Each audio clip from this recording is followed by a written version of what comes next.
कुलदीप शर्मा जी। राधे राधे। राधे राधे महाराज जी। महाराज जी, जब आप आध्यात्मिक मार्ग पर चले तो आपको ऐसे संतों के दर्शन हुए होंगे जिन्होंने आपसे कहा होगा कि नाम जप किया जाए, परंतु हमारे आप गुरुदेव, पहले सबसे पहले हमारे गुरुदेव ही, गुरुदेव की ही कृपा से अध्यात्म मार्ग क्या है ये जाना जाता है। गुरुदेव की ही कृपा से अध्यात्म मार्ग को पकड़ा जाता है। गुरुदेव की ही कृपा से अध्यात्म मार्ग तय हो जाता है। मूल सब में गुरुदेव की कृपा है। अब बोलिए। परंतु आपने पहले ज्ञान योग का साधन किया, अखंड रस प्राप्त किया। आपके वचनों में भी आया है कि पहली ऐसी बात थी कि किसी प्रकार का भी चिंतन ना रह जाए, परंतु वृंदावन आने के बाद आप भक्ति के रस में चले। मैंने स्वामी रामसुखदास जी महाराज जी के मुख से सुना है कि जीवन मुक्त ही असली भक्ति का अधिकारी होता है। आप भी अखंड रस से भक्ति रस में गए। तो जिन साधकों के विशेषता अपनी बात ही करता हूं, भोगों के चित्त पर संस्कार हैं, वो आपने चित्त अभी भोग- पूरा प्रवचन ठीक से सुना नहीं। किसका प्रश्न है? हाँ भी सही सुना नहीं होगा। जैसे गाड़ी मुगल सराय से चलती है और इलाहाबाद होते हुए फिर यहाँ मथुरा स्टेशन आती है, तो आपको मुगल सराय से चढ़ना जरूरी है क्या? यहीं से मथुरा से चढ़ लो, निकल लो। समझ में आया कि नहीं? जिसके चित्त महाराज जी भोगों के संस्कार चढ़े हुए हैं। भैया अभी तुम्हें पता नहीं है। अगर तुम्हारा विश्वास और श्रद्धा हो जाए तो तात स्वर्ग अपवर्ग सुख धरी तुलाए कंग, तूल न ताय सकल मिल जो सुख लव सत्संग। इसका तुम कभी चिंतन करना। तुमने तो साधन पक्ष का चिंतन किया, कृपा पक्ष का तो चिंतन किया नहीं। भगवान अपने जिन जनों से जगत मंगल करवाना चाहते हैं उनको कसौटी पर कसते हैं और विविध मार्गों का ज्ञान और अनुभव करा कर लाते हैं। लेकिन जो भगवान के निज जन बनना चाहते हैं उनको विविध मार्गों में दौड़ने का श्रम नहीं करना होता। भगवान ने अपने पट्टे को तैयार ही इसीलिए किया है कि एक ही झटके में तुम्हारा वो काम बन जाए जो पूरे जीवन रगड़ करके वो अनुभव करके आए। तभी कहा गया यही लाभ शंकर माना। अब जैसे आखिरी में आकर के राधा बाबा कहाँ टिके? राधा राधा राधा नहीं टिके। बचपन से कितनी भारी उपासना, ऐसा साधन, अब आखिरी से इस अधम को क्या मिला? राधा राधा राधा। तो हम आपको क्या कह रहे हैं? राधा राधा राधा। अब आपको लग रहा है मेरा अंतःकरण विषयी है, मैं अपवित्र हूं, मैं ऐसा हूं। अगर हम अपनी जमीन किसी को दे देते हैं, किसी के नामे कर देते हैं, अब उसमें घास उगाए, बमूल लगाए, आम लगाए, पीपल लगाए, अब हमारा कहने का अधिकार नहीं होता। थोड़ी हम समर्पण की ऐसी वृत्ति लावें कि हमने गुरुदेव को, हमने प्रभु को अपना जीवन दे दिया। दिया नहीं वास्तविक, क्योंकि अहम में तभी विकार है। हमने दे दिया ऐसा मानना शुरू करते हैं, वचन की शरणागति, तब हमारी क्रिया में शरणागति उतरेगी और हमारे हृदय में उतरेगी। वो सब संभाल लेंगे। हमारे प्रभु का ऐसा करुणा में स्वभाव है कि वचन से भी कोई कहने लगे कि हे नाथ मैं आपकी शरण में हूं, वो संभाल लेंगे। हृदय विकारी होता है देहाभिमान के कारण, और हृदय निर्मल होता है भगवान की सन्मुखता के कारण। सन्मुख होए जीव मुझ जब वहीं जन्म कोटि अगना से, तो आपको साधु संग मिल गया। आपको भगवान की सन्मुखता कैसे होती है ये भी समझ लिया। अब आप अपने को लिए क्यों बैठे हैं? छोड़ो अपना चिंतन, उनका चिंतन करो जिनके चिंतन करने से निर्मलता आती है। हम नीच हैं, अधम हैं, एक बार समझ लिया ना, अब बहुत बढ़िया है। अब हमको उनकी तरफ देखना, वो करुणामय है, कृपामय है, बड़े सामर्थ्यशाली हैं, एक क्षण में घोर पापी को भी महात्मा बना देते हैं। अपिचेत सुदुराचारो भजते माम अनन्य भाग साधुरीष मंतव्या सम्यक व्यवसिता हिस्सा। अगर हमारे अंदर ये अहंकार बना रहे कि मैं तपस्वी हूं, मैं जितेंद्रिय हूं, मैं व्रतधारी हूं, भैया सबसे बड़ा कूड़ा करकट ये जमा है, भगवत प्राप्ति नहीं होगी। और अगर हमारे अंदर मैं नीच हूं, अधम हूं, अब गुरुदेव ने कृपा की सतमार्ग मिला, हमको बताया कि राधा राधा, भैया और हमें तो कुछ ज्ञान है नहीं, वो कुछ जानते नहीं, बस उन्हीं की कृपा बल से राधा राधा राधा, पक्का भगवत प्राप्ति हो जाएगी। देखो डिब्बे में ज्यादा ताकत नहीं होती, ताकत होती इंजन में। इंजन में 2 ही 4 लोग बैठते हैं और डिब्बे में 100 70 90 ऐसे बैठते हैं ना, और बड़ी ठसक से जहाँ इंजन जाता है वहीं डिब्बा चला जाता है। ये डिब्बा है, आचार्य इष्ट इसके इंजन हैं, उन्हीं के बल से वो डिब्बे का कनेक्शन आचार्य गुरुदेव इष्ट में है। अब सैकड़ों को लाद के निकल जाएगा, और कनेक्शन हट जाए तो एक कदम डिब्बा नहीं चल सकता। समझ रहे ना? हमको मुगल सराय भागने की जरूरत नहीं, हमको जहां से डिब्बा मिला है वहीं चढ़ बैठना है, गले पड़ जाला है, बस बात समझ ली। इंजन का वो अपने आप पहुंचा देगा। हम लोगों को विश्वास नहीं होता है, इसलिए हम परेशान होते हैं। बिन विश्वास भगति नहीं, और ते बिन द्रवहि न राम, और राम कृपा बिन सपन्यु, जीव न लह विश्राम। अगर ये तुम्हारे अंदर बैठा रहेगा कि मुझे जीवन मुक्त होके फिर ऐसे ऐसे, तो बहुत परेशानी आ जाएगी। तुम्हारे अंदर ये आ जाए कि भगवान ने हमको तो घर बैठे सब परम कल्याण दे दिया। अगर मुझे सत्संग मिलने लगा, संत समागम मिलने लगा, और मुझे विश्वास है कि इन संत के वचन से, इन संत के संग से अमोघस्य निश्चित भगवत प्राप्ति हो जाएगी, हो जाएगी। और विश्वास न हो तो देखो, दुर्योधन को भगवान पर विश्वास नहीं, तो सामने भगवान है पर उसको कोई आनंद, कोई अनुभूति नहीं हो रही, जलन हो रही। तो विश्वास का विषय है। जैसे भगवान अपने संतों को जो कसते हैं, वो उनके लिए नहीं कसते, वो जगत मंगल के लिए कसते हैं। पक्का समझ लेना। उनकी तपस्या, उनकी जितेंद्रियता, उनको कष्ट पे कष्ट दे करके ऐसे घनीभूत बना देते हैं, अब जाओ हमारे जगत का मंगल करो। तो वो तुम्हें थोड़ी करना है, वो जो कह रहे हैं वही करना शुरू कर दो, तुम्हारा हो जाएगा। क्योंकि उनको कसा इसीलिए गया है कि सबको उतनी मेहनत ना करनी पड़े, सहज में बात बन जाए। तो सहज में आनंद लेना हमें आता नहीं। हम लोग कुछ ऐसे दिमाग के आदमी हैं कि खूब मेहनत करें, पसीना चुआवें, फिर थोड़ा कुछ मिले तो उस पर गर्व रहता है, और ऐसे फ्री अगर दे दे तो बात समझ में नहीं आती है। एक संत सेवा में एक शिष्य जाता था, तो एक दिन उसने कहा, महाराज जी मेरे मन में एक कामना है, मैं बहुत गरीब आदमी हूं, आपकी सेवा की थी कि मुझे कुछ मिले, तो अभी तक तो हमें कुछ मिला नहीं, आज हमारी इच्छा है कि आप कुछ हमको दीजिए। तो उनका, बेटा जाओ गंगा स्नान करके आओ, आज वो चीज देंगे जो जीवन में तुम्हारा परम मंगल कर देगी। बड़ा खुश हुआ, गंगा स्नान करके बैठा ला। देखो किसी से कहना नहीं, बहुत गुप्त बात है, अमूल्य है, महामहिम है, निश्चित तुम्हारा परम मंगल। बोले जी महाराज। बोले गौराम। बोले राम। यही चीज है। मन में आ गया, यार गुरु जी हमको तो उसका था कोई मतलब, कोई ऐसा हीरा जवाहरात, कोई मणि, कुछ ऐसा। बाहर निकला आश्रम से तो कुछ चरव आए थे, बोले भगत जी राम राम। गुरु जी कह रहे थे किसी से कहना नहीं है, तो चरवाहा भी बोल रहा है राम राम ऐसे। दूसरे दिन गया, बोला गुरु जी। हाँ, बोले हम समझ रहे हैं, नहीं एक प्रश्न था। बोले नहीं, अब समझ, हमारा पहले काम करके आओ। वो झोली लाओ, झोली नहीं, उसमें एक हीरा था। बोले इसे लो, बाजार से बेचना है इसे, देना नहीं, केवल दाम तुम्हें नोट करके बताने हैं आकर के, जाओ पूरी बाजार में इसको दाम नोट कर। तो पहले सब्जी मंडी में गया, बोला गुरु जी ने दिया, इसके बदले में आप क्या देंगे?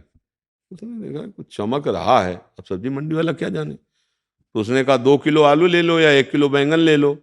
कागज में लिखा सब्जी मंडी में 2 किलो आलू 1 किलो बैंगन, इसका दाम। अब वहां से गया तो ऐसे बनिया की दुकान में दिखाया, तो उसने देखा कि, फिर सामने देखा कि गरीब आदमी, कोई चमकीला पत्थर टाइप। बोले 1,000 रुपया देंगे। 1,000 रुपया। लगा यार वहां तो 2 किलो आलू, यहाँ 1,000 रुपया। अब स्वर्णकार के पास, स्वर्णकार ने देखा है तो हीरा, पर इस गरीब के पास कहां से आएगा, तो कहा 1,00,000 रुपया देंगे, रख दो। 1,00,000 रुपया। अब हिम्मत बनी, सबसे बड़े जौहरी के पास गया। तो उसने कहा भाई हमारी दुकान में जितने रुपए सोने की सामग्री सब चाहे तू ले जा, इसकी कीमत तो है ही नहीं, अमूल्य हीरा। अब आया, बोले गुरुदेव अमूल्य है। बोले कैसे जाना? तो उनका पहले पहले ऐसे गया सर। बोले अगर कह देता बेच जाओ तो तुम 2 किलो आलू लेकर के चले आते। असली बात तो जौहरी ने जाना ना, तो बेटा जो राम नाम है ना, वो कोई फकीर जानता है कि क्या है। तू अभी संसारिक वृत्ति का है, इसलिए तूने मेरे दिए हुए नाम पर महत्व नहीं किया। और लगा वही प्रश्न तो करना चाहता था। बोले हाँ गुरु जी, ये बात तो जानवर चराने वालों को भी बात है, पता है, जो आप हमसे कह रहे थे किसी से कहना नहीं। क्योंकि जब निकले तो बोले राम राम, और आप कह रहे थे किसी से कहना नहीं। बोले हाँ बेटा, इसको कोई फकीर जानता है ये क्या वस्तु है। तो ऐसे ही जैसे संत जन अपने अनुभव बोल रहे हैं, आप राधा राधा आप ऐसे चलो। अब हमको लगता है कि ये तो इतना करके आए हैं तब इनको ऐसा मिला है, मतलब वो करना जरूरी नहीं, वो जो कह रहे हैं मान लो, तो बस वो जहां है वहीं तुम पहुंच जाओगे। क्यों? आप सरिस चाहें सब कीन्हा, ये परम बात है। ये जरूरी नहीं, संतों को जो भगवान कसते हैं जगत मंगल के लिए, वो तुम्हारी कसौटी नहीं हो सकती। तुम उनकी बात मान लो तो वही रस तुम्हें प्राप्त हो जाएगा, तुम्हें दौड़ भाग करने की जरूरत नहीं है। जब जान लिया कि ये संत हैं तो हम उनका बहुत जोर से पकड़ ऐसी करे कि उनकी जो बात निकले वो मान लो, वहीं पहुंच जाओगे जहां वो है। आज तक लाखों को संतों ने अपने वचन से भगवान से मिला दिया है, संतों के वचन से तो है। तो ये बात मानना, अगर हम बचपन में जैसे चले थे, हम अपने गुरुजी की बात ना मानते तो जीवन बर्बाद हो जाता। बात मानी तो वो क्रम से ऐसे, अब वो कैसे कसना चाहते थे, वो ऐसा क्यों करना चाहते थे, अब वो बात समझ में आ रही कि इसलिए कर नहीं। आप प्रश्न करते तो उत्तर कहां से आता, बिना अनुभव के उत्तर किस बात का। तो पूरे हर मार्ग में ऐसे कर, तो आप जहां से बोलो फटाक से उसका उत्तर आ गया, श्री जी उसका उत्तर दे रहे। तो अब आपको उत्तर देना है, आपको समाज प्रतिष्ठित बनाना है, तो आप दौड़िए। अगर भगवत प्राप्ति करनी तो राधा राधा राधा। और सबसे बढ़िया बात भगवत प्राप्ति में होती, अपने अंदर दैन्य आना। तो अपने अंदर, आपके अंदर ही है ही है कि मैं अंतःकरण मलिन हूं, नीच हूं, भला मुझे भगवत प्राप्ति कैसे, पक्का हो जाएगी। अगर ये आ जाए मैं जितेंद्रिय हूं, मैं पवित्र हूं, मैं ऐसा ऐसा, तो पक्का नहीं होगी, क्योंकि अहंकार है और भगवान को अहंकार पसंद नहीं।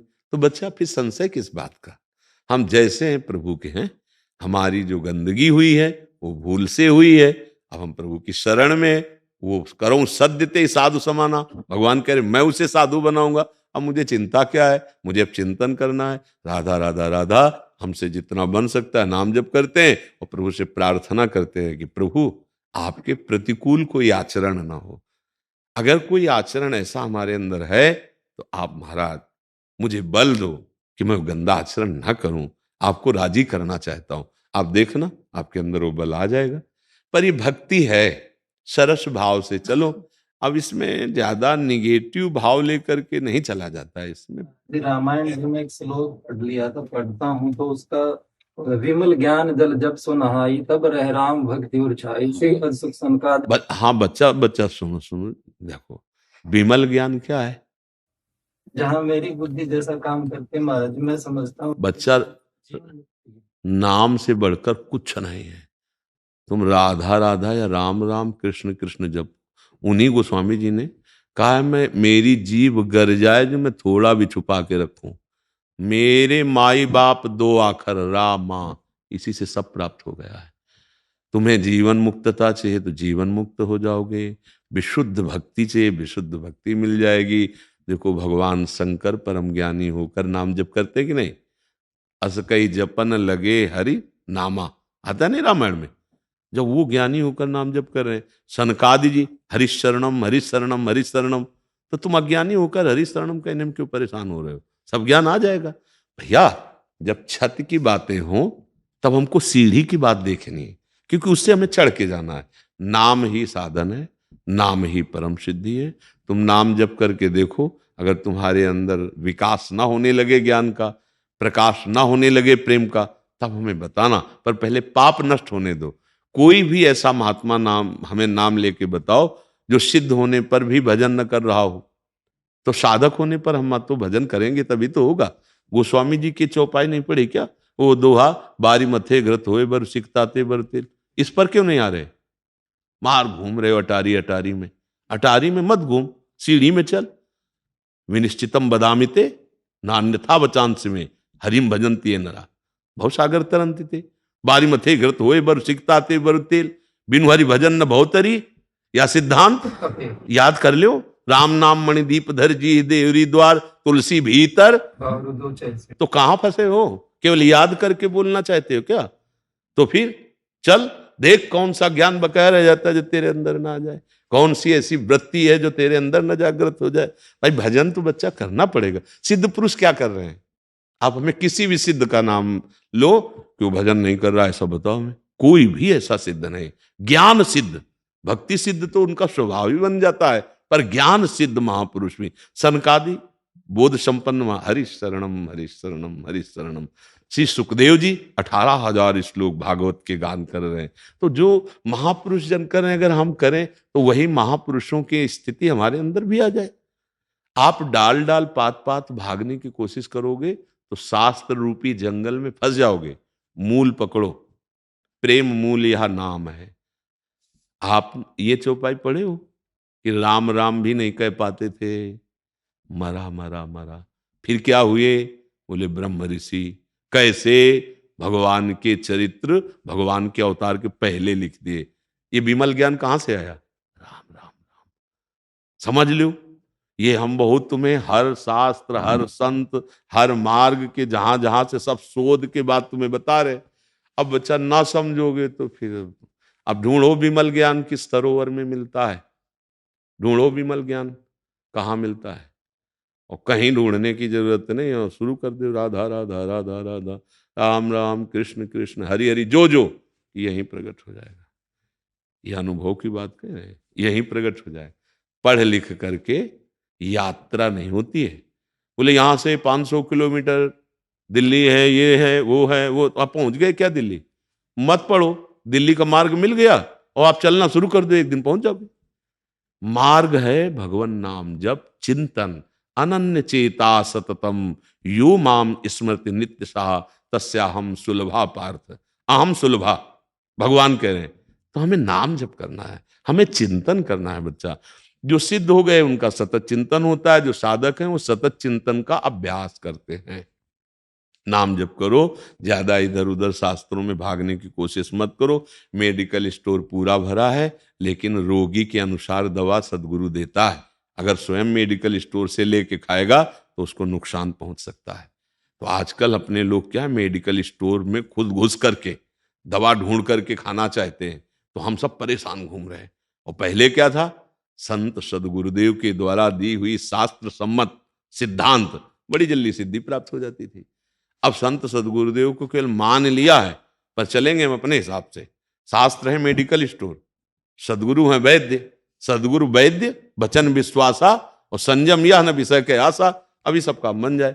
अब आप मेडिकल स्टोर के बहुत ज्ञान नहीं हो, लेकिन आपको खुद पता नहीं कि आप किस कोटि के मरीज हो, आपको औषधि कौन सी चाहिए, तो इसीलिए फिर लाभ नहीं प्राप्त हो पा रहा। तो इसलिए नाम जप करो, भगवद आश्रित रहो। जी, आपको गुरु पद पे आसन रखा हुआ है, आपके वचन को अपने ऊपर शासन करने दे रहा हूँ। माँ अम्बा जी के मंदिर में सेवा करता हूँ। अब जो है माँ अम्बा जी के प्रति प्रेम बढ़ाना चाहता था, आपकी कृपा से राधा नाम में प्यार होने लगा। एक दिन हमने सत्संग में सुनाया था कि जितनी भी दैवी शक्तियां हमारी श्री जी ही है, दूसरा कोई नहीं है।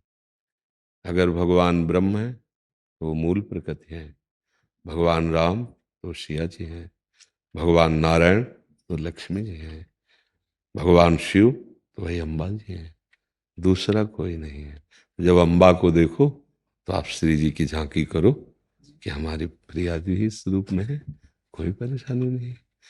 हाँ, समस्त शक्तियां श्री जी के अंश है और समस्त अवतार भगवान के। ये मूल बिहारी जो बिहारी जो है, बिल्कुल बस सुलझना है, हमको कहीं फंसना नहीं है, सुलझना है। मेरे आराध्य देव के सिवा दूसरा कोई नहीं है। अगर हम अम्बा को देखते हैं तो हम अपनी प्रियाजू की भावना करते हैं ना, कि अपने जनों की रक्षा के लिए ऐसे मृदु स्वभाव वाली इतना गुस्सा कर सकती हैं। देखो, सिंह पर सवार होकर के रक्तबीज शुंभ निशुंभ ऐसों को मिट्टी में मिला दिया जिनको किसी देवता की सामर्थ्य नहीं थी। अब रक्तबीज के लिए कोई सवाल ही नहीं था कि उसको मारा जा सके। एक बूंद भी रक्त गिरा तो दूसरा रक्तबीज तैयार हुआ, गर्दन काटी तो लाखों रक्तबीज तैयार हो गए। अब एक को तो संभल नहीं रहा था, लाखों तैयार हो गए। फिर तो सबने प्रार्थना की तो आद्या शक्ति ने वो रूप धारण किया, योजन लंबी जिह्वा, और लपेटा और मारा और उसी में पी गई खप्पर भी, उसी में एक भी रक्त बीज ने चाट के फेंक दिया सबको। वो अम्बा शक्ति शुंभ निशुंभ ऐसे बलवान देवता भी कांपते थे। माता जी ने अपना स्वरूप धारण किया। उन्होंने खबर भेजी, एक दूत गया, वो बताया कि बहुत सुंदर स्त्री रत्न विराजमान है और वो बहुत बलवान है और वो आपके योग्य है। तो शुंभ निशुंभ ने कहा आदर सहित ले वालो, बोले हम बात कर चुके हैं। वो कह रहे हैं पति हम उसी को बनाएंगे जो हमें बलपूर्वक परास्त कर दे। तो उसने कहा केश कर्षण निर्धूता गौरवा म गरिष्यति, जाओ बाल पकड़ के घसीटते हुए उसके गौरव को धूल में मिला दो, तुम हमारे दूत हो। भगवती ने उनसे कहा नजदीक सिंह को तो साक्षात काल है, काल की सवारी है वो भक्तों के लिए गाय से भी सीधा है और दुष्टों के लिए काल विकराल काल है। जे शुंभ निशुंभ काट के फेंक दिया। महिषासुर मर्दिनी, जहां देवता नहीं काम कर पाए वहां मां ने सब सारे कार्य कर दिए। तो वो कौन है? वो दैवी शक्ति है, हमारे प्रभु की ही तो अंश है ना। तो हम उन्हीं को देखते हैं कि जिनका, जैसे हमारे नौ किशोर लाल जी कितने सुकुमार हैं, पर प्रहलाद जी पर जब इतना अत्याचार किया तो नरसिंह बप्पू नहीं धारण किया गुस्सा करके, इतना भयंकर रूप धारण। ऐसे ही जो अत्यंत सुकुमार तत्व करुणामयी है, वही जब अपने देखते हैं शरणागतों पर भय का अवसर अब कोई नहीं संभाल रहा, तो फिर शिव को भी चरणों पे लौटना पड़ा, ऐसा रूप धारण कर लिया। नहीं धारण कर ले तो हम उसी को स्वरूप दे, हम अलग क्यों माने? हम अपनी भावना को विस्तृत कर दें, विस्तार कर दें, ठीक है ना। शशिकांत जी, शेर श्री हरिवंश महाराज जी, आपके चरणों में कोटि कोटि प्रणाम। महाराज जी, आपका सत्संग सुनने के पश्चात श्री जी की कृपा से वृंदावन वास करने का सौभाग्य प्राप्त हुआ। महाराज जी, घर में भक्ति का वातावरण होने से माता पिता ने बचपन से ही नाम जप और स्वाध्याय में लगाया। महाराज जी, मैं श्री जी की कृपा से नाम जप करता हूँ एवं रामचरितमानस और गीता जी का पाठ भी करता हूँ। महाराज जी, उत्तरकांड की एक चौपाई है, जो करणी समुझे प्रभु मोरी, नहीं निस्तार कलप सतकोरी, जन अवगुण प्रभु मान न काहू, दीन बंधु अति मृदुल स्वभाव। महाराज जी, इस चौपाई में भरत जी अपनी कौन सी करनी की सोच रहे हैं जिसका दैन्य। विस्तार 100 कल्पों भी? दैन्य, ये भक्तों का दैन्य होता है कि प्रभु हम ऐसे अवगुणी हैं कि हम अगर चाहें तो करोड़ों कल्पों तक अपना उद्धार नहीं कर सकते। जैसे पूर्ण प्रेम, ज्ञान, वैराग्य, भक्ति सबको प्राप्त हुए गोस्वामी तुलसीदास जी महाराज है। सर्व ज्ञान है, पूर्ण भक्ति है, पूर्ण वैराग्य है, पूर्ण स्थिति है। और क्या कह रहे हैं? जो मैं अपने अवगुण कहूं बाढ़ई कथा। कैसे बात करें? अगर मैं अपनी गलतियां, अपने अवगुण वर्णन करूं तो पूरी पोथी भर जाएगी। जो मैं अपने अवगुण कहूं बाढ़ई कथा पार नहीं लाऊं, ताते मैं कुछ अलप बखाने। आगे क्या कहना? थोड़े मोह समुझे सयाने। जो प्रवीण लोग हैं हमारे अंतर की बात को समझ जाएंगे। भरत जी, और वो फिर अवगुण नहीं। भरत सरिस को रामु सनेही, जग जपु रामु रामु जपु जेही। भरत जी के समान प्रेमी कौन हो सकता है? संसार राम राम जप करता है और राम स्वयं श्री भरत श्री भरत श्री भरत जपते हैं। भरत सरिस को रामु सनेही, जगु जपु रामु रामु जपु जेही। ये भक्त की दैन्यता होती है। अगर सूरदास जी के श्रीमुख से सुनो तो कह रहे हैं, मोसम कौन कुटिल खल कामी, जिन मुको तन दियो ताको ना भजन कियो, ऐसो नोन हरामी। ये नोन हरामी जिस समय प्रभु की जो लीला हो रही उसी को लिख रहे हैं। इतने इतने मोटे ग्रंथ हैं पदों के, 5 खंड, अद्भुत अद्भुत भगवत लीला। वो क्या कह रहे हैं? मौसम कौन कुटिल खल कामी। ए भाई, ये भक्त की दैन्यता है, ये भक्त की अद्भुत दैन्यता है। भरत जी तो भगवान ही हैं।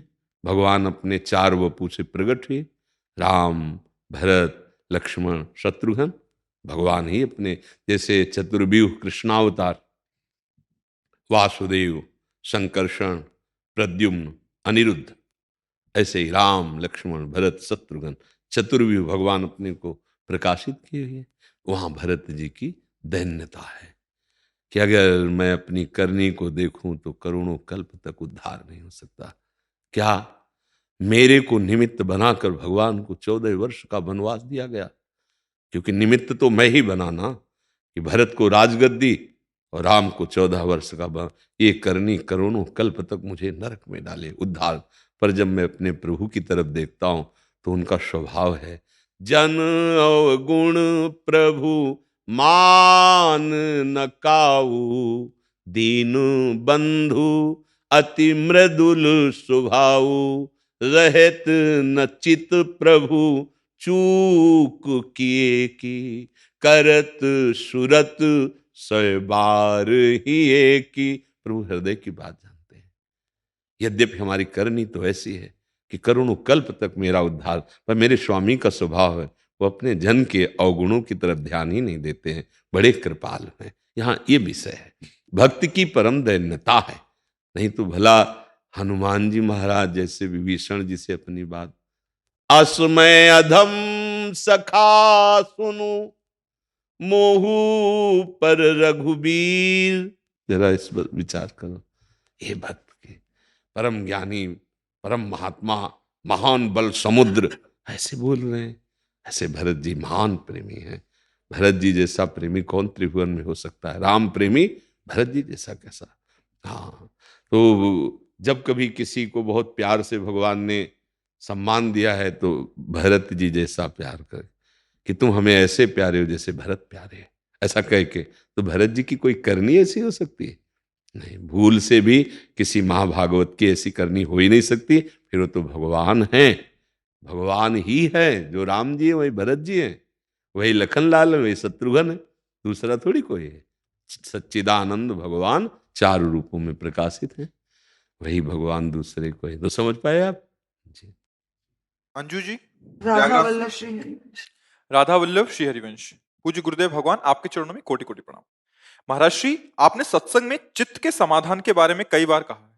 महाराज श्री, हम कैसे जाने कि हमारे चित्त का समाधान हो गया है? अपने आराध्य देव की नाम रूप लीला धाम में आसक्ति हो जाना। हमारे चित्त को अब कुछ रुचता ही नहीं है। हमारे आराध्य देव श्यामा श्याम है, आराध्य देव की लीला स्थली ब्रजधाम वृंदाविपिन है, आराध्य देव का गुरुमंत्र नाम हमारा जीवन है। ये हो गया चित्त का समाधान। अब हमारे अंदर साध्य और साधन के विषय में कोई प्रश्न नहीं है। हाँ, भगवत चर्चा सुनने के लिए, उसको और रसास्वादन करने के लिए प्रश्न है, लेकिन साध्य साधन के विषय में नहीं। इसको कहते चित्त का समाधान। किसका प्रश्न है? चित्त का समाधान का तात्पर्य होता है साध्य और साधन के विषय में हमारा कोई प्रश्न नहीं है।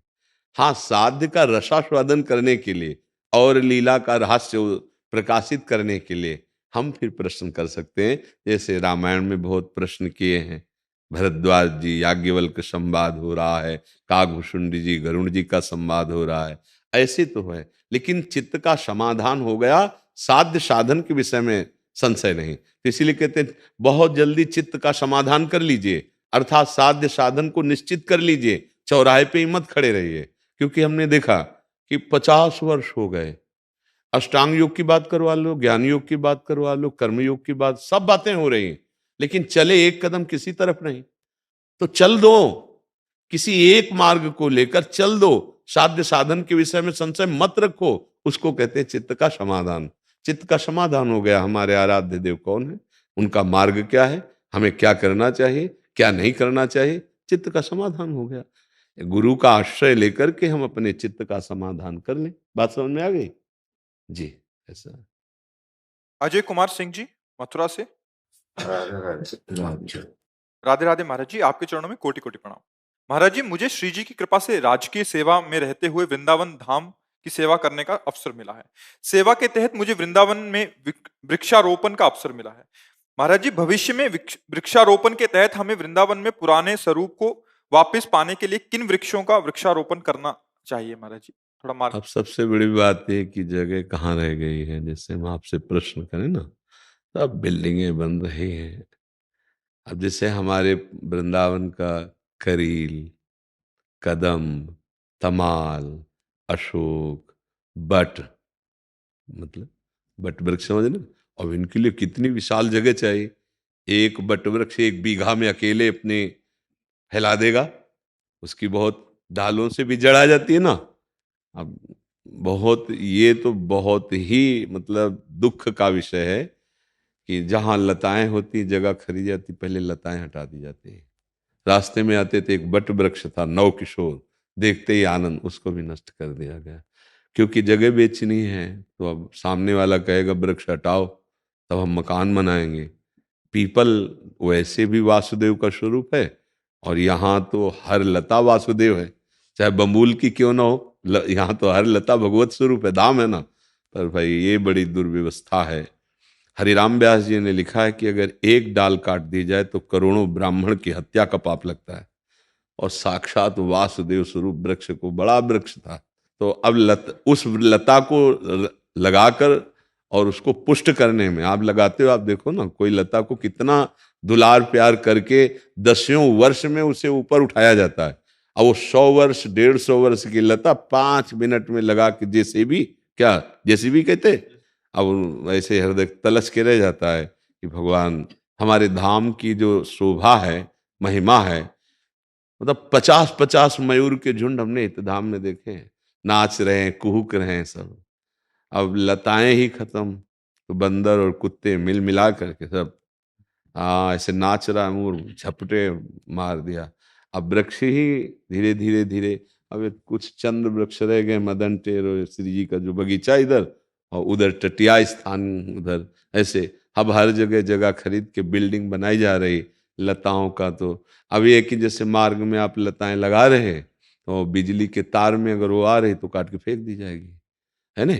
रोड चौड़ा होगा, काट के फेंक दी जाएगी, क्योंकि लताओं का महत्व तो कम ही देख। और ये नहीं समझ में आ रहा कि चलो वृंदावन की बात अलग, कहीं की भी लता काटने पर तुम्हारे जीवन के लिए बहुत हानिकारक है। ये जो कार्बन डाइऑक्साइड फैल रही है, ऑक्सीजन कम हो रहा है, ये जो बड़ी बड़ी बीमारियां हो रही हैं, इसका कारण हम ही लोग हैं। पहले देखो कितने 10-10 बीघा आम का बगीचा, 10-10 बीघा। सुबह 3 बजे अगर डंडा लेके हम लोग भागते थे ना, बच्चे थे, तो 5-5 10-10 किलो मीठे आम ऐसे ही बिल लाओ सुबह, ऐसे मतलब गाड़ियों में लद लद करके आम निकलते। अब वो आम के वृक्ष ही नहीं रह गए। बड़े वृक्ष जो, जिनकी ऐसे ऐसे मोटी मोटी, वो रह ही नहीं गए। वो वाले रह गए जो ऐसे छोटे छोटे होते हैं। उनमें जो हमें ऑक्सीजन दें, वो पीपल है, बड़े बड़े वृक्ष हैं जो कार्बन डाइऑक्साइड को सोखते हैं, और वही हमें वर्षा कराते हैं। ऋतुओं को संभाल के रखना है वृक्षों के ऊपर, वनस्पति के ऊपर है। आज हम बहुत ही अधूरे हो रहे हैं, क्योंकि सब लताएं छेदन की जा रही हैं। अब पी रहे हैं शराब, उनके खेत में 10-5 वृक्ष खड़े हैं, सब कटवा दिए पैसे की वजह से। अब वृक्षों को कटवा करके आप देखो, असमय में वर्षा होना, जब समय तब वर्षा नहीं, मतलब प्रकृति का बैलेंस बिगड़ जाता है। फिर ये तो वृंदावन है। अब वृंदावन चिदानंद भाव से भले सेवन करो, नहीं तो सब जगह बिल्डिंगें ही बन रही हैं। लताओं के नीचे बैठकर भगवत चिंतन करने का सौभाग्य अब कम ही रह गया है। जहां लताएं हैं उनको काट दिया जाता है। धन्यवाद है आपको कि आप वृंदावन की लताएं लगाने की सेवा कर रहे हैं, पर हम ये पूछते जगह कहाँ है, कहाँ लगाई जाए लताएं। अब जो भी लता लगाई जाए, अब जैसे छोटी छोटी बात अलग, रोड के किनारे लगा दिए। अब जैसे हमको पीपल के लिए, बट वृक्ष के लिए, कदम के लिए, इनके लिए जगहें चाहिए। 500-500 वर्ष पुराने तमाल के वृक्ष थे, मतलब जो 25-26 वर्ष पहले वृंदावन को देखें, मतलब ऐसे कि घुस के 50 आदमी बैठ सकते हो तमाल वृक्ष के नीचे। तो वो ऐसे छाए हुए एकदम, तो उनमें भावना बनती थी कि प्रिया प्रीतम खेल रहे हैं सब। अब इतना निर्माण आसपास सब हो रहा है, लताएं सब काटी जा रही, बस ये किसी तरह भजन कर लो, प्रियालाल को प्राप्त हो जाओ। अब भाव बनाने के लिए तो लताओं के नीचे कुंज में बैठ करके, कहाँ कुंज है, जगह जगह सब बड़ी बड़ी बिल्डिंगें बन रही, लताओं के प्रति किसी का भाव नहीं बन रहा। पूरी कॉलोनी की कॉलोनी 1-1 किलोमीटर में बनी हुई है ना। लताएं वो एक ऐसे मनोरंजन वाली छोटी छोटी, वो जो कटिंग करके नहीं, ऐसे वो ऐसा कि भाई बट वृक्ष लगा है, तमाल लगे हैं, कदम्ब लगा है, अशोक, जो हमारे वृंदावन के, वो कहाँ, वो तो उसके लिए तो जगह चाहिए ना। अब जगह इतनी महंगी कि जो जगह खरीदेगा लता काहे को रखेगा, वो तो बिल्डिंगें बनाएगा। अब लता नहीं है, रजरानी के दर्शन। अब रजरानी कहाँ दर्शन होगा, रोड बना हुआ है पूरा। अब रज में पहले जो परिक्रमा देने में सुख था, अब परिक्रमा रोड में कैसे, लोटो रज में। यहाँ का जो वृंदावन ब्रज रज का आनंद था ना, वो धीरे धीरे ढकता चला जा रहा है, प्रगट में वो ढकता चला जा रहा है। तो अभी तो हमें नहीं ऐसा लग रहा कि आप कहाँ लता लगाओगे, बताओ कहाँ लगाओगे। ये तो महाराज जी ने ये मथुरा वृंदावन पे 400-500 कदम के पेड़ लगवाए थे रास्ते में, किनारे के। किनारे किनारे। हाँ, अब उनको जब फैलने की जगह मिले तब ना, आप ज्यादा से फैलेंगे काट दिए जाएंगे। आप विचार करो ना, अब कदम जैसे, तो उसके फैलने के लिए आधार जगह का तो चाहिए ना। तो इसीलिए हमें बड़ा संकोच, जैसे यहाँ परिक्रमा मार्ग पीपल लगे हैं, और वो जब बढ़ेंगे, ऊपर से तार गए हैं, वो काट देते हैं, डालियां काट के गिरा देते हैं, बड़ी बड़ी डालियां काट देते हैं। वो एक अधूरा सा स्वरूप। लेकिन वो जो स्वरूप कि झूम झूम के लताएं भूमि को छू रही हैं और हम उनमें बैठकर नीचे भावना करें, इसके लिए तो जगह चाहिए ना। ये तो धन्यवाद है कि आप कम से कम किनारे लगा तो रहे हैं, कम से कम उजाड़ तो नहीं रहे हैं। यहाँ तो मतलब बाहर के लोग जैसे आते जगह खरीदते हैं, तो हम एक बार सत्संग में प्रार्थना की थी कि 100 गज जगह खरीदो, 50 गज में आप अपने लिए बना लो, तो 50 गज में 1-2 छोटी लताएं लगा लो, तो भावना बनेगी प्रिया प्रीतम की। ये वन है, वनराज कहते हैं, वृंदावन वनराज कहते हैं। पर अब सब जगह ऐसा ही हो रहा है, जो बड़े बड़े धार्मिक स्थल हैं, तो धीरे धीरे धीरे जो तपोभूमि है, जो भजन की भूमि है, प्रेम की भूमि है, उसको बाहर से ना समझने के कारण विलासता की भूमि बना दी जाती है। जैसे बड़े बड़े ऐसे स्थान बने हैं कि आप पैसे से, तो आपकी दृष्टि में जैसे आप शहरों में जाते हैं, वैसे आप यहाँ आएंगे। जो शहरों में करते हैं वही आप यहाँ करेंगे। तो आपको जो लाभ मिलना चाहिए था धाम में, भगवत तीर्थों में, वो आप नहीं ले पाएंगे। अब यही बड़ी असुविधापूर्ण जीवन हो तो अभी तप बनने लगेगा। पूरा परिक्रमा मार्ग कच्चा था, कहीं बिजली नहीं थी, ये हम देखे हुए हैं।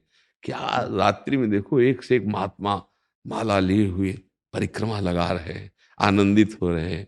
अब कहीं भूले भटके, वो केवल सीधा मार्ग था, अटल्ला चुंगी वाला पक्का, बकाया सब कच्चा था। बड़ा आनंद का विषय था, कहीं भी रज में बैठ जाओ कहीं।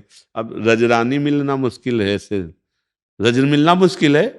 घर बने संगमरमर, तो यहाँ का सुख तो यही है, रज में लोटे, खूब राधा जय जय श्री राधे गाए, परिक्रमा लगावे, खूब बिहारी जी राधा रमण राधा वल्लभ लाल के दर्शन करे, और यहाँ के पशु पक्षियों की चहचहाट, चारों वेदों के स्वाध्याय का फल यहाँ के पक्षियों की चहचहाट से मिले। जब लता नहीं तो पक्षी कहाँ बैठेंगे, फ्लैट में तो नहीं बैठेंगे आकर, उनके लिए तो लताएं चाहिए।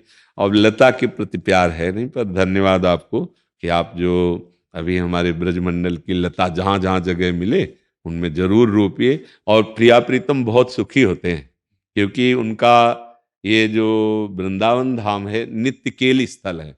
लता भवन सुख शीतल छहा, श्री हरिवंश रहत नित्य जहां, तहां न वैभव आन। हमारे प्रिया प्रीतम को बड़ा सुख मिलता है, जैसे कदम्ब तमाल ऐसे लताएं, वहां सोहनी नीचे लगा दे, 4 फूल बिछा दे, भावना करे कि प्रिया प्रीतम यहाँ कर बिराज। ये भाव देश है। अगर रज का सेवन न हो और लताओं का सेवन न हो तो यहाँ का भजन पूरा नहीं माना जाता। रज में सोहनी लगाओ और लताओं में जल सिंचन करो, और खूब हरी भरी लताएं हैं तो भावना बनती प्रिया प्रीतम की। अब तो इतना बढ़ रहा है निर्माण, इतना निर्माण बढ़ रहा है कि जहां बैठे ना ये सब लताएं ही थी, सब ये लता, एक भी भवन नहीं था, ये हमने देखा है। बस वो पानी का वो पंप नहीं होता नगर पालिका वाला, वो बस 1-2 ऐसे किनारे, बकाया सब लताएं, यहाँ ये पूरा सब लता ही लता, एक भी कोई भवन नहीं। अब यहाँ सब साफ हो गया और फिर बिका तो सब बिल्डिंगें सब बन रही। लता का सुख यहाँ को बहुत है।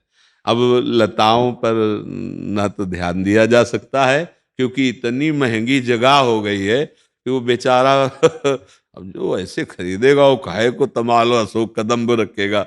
उसकी तो यही भावना होगी कि बढ़िया बिल्डिंग बने, एक कमरे में हम रहे तो 2-4 कमरे किराए के दे, तो सब व्यवस्था चलती रहे। पर अहोभाग्य है जो लताओं को प्यार कर रहे हैं, लता लगा रहे हैं जी। महाराज जी विषयों ने घेर लिया है बहुत ज्यादा, दृष्टि दोष खत्म नहीं हो रहा है। जोर जोर से नाम कीर्तन आधा घंटा करो कम से कम, तो हाँ फिर हृदय नाम संकीर्तनम यस्य सर्व पाप प्रणाशनम, आधा घंटा हाथ से ताली बजा के हम मंजीरा के तन्मय हो, भगवान ही हमारे हृदय को निर्विकार करेंगे।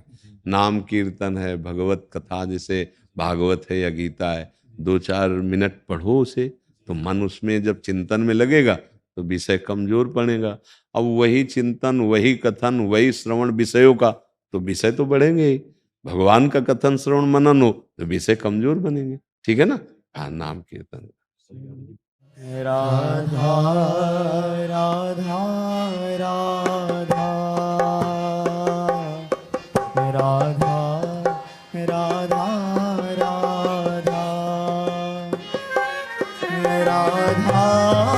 राधा राधा राधा राधा राधा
राधा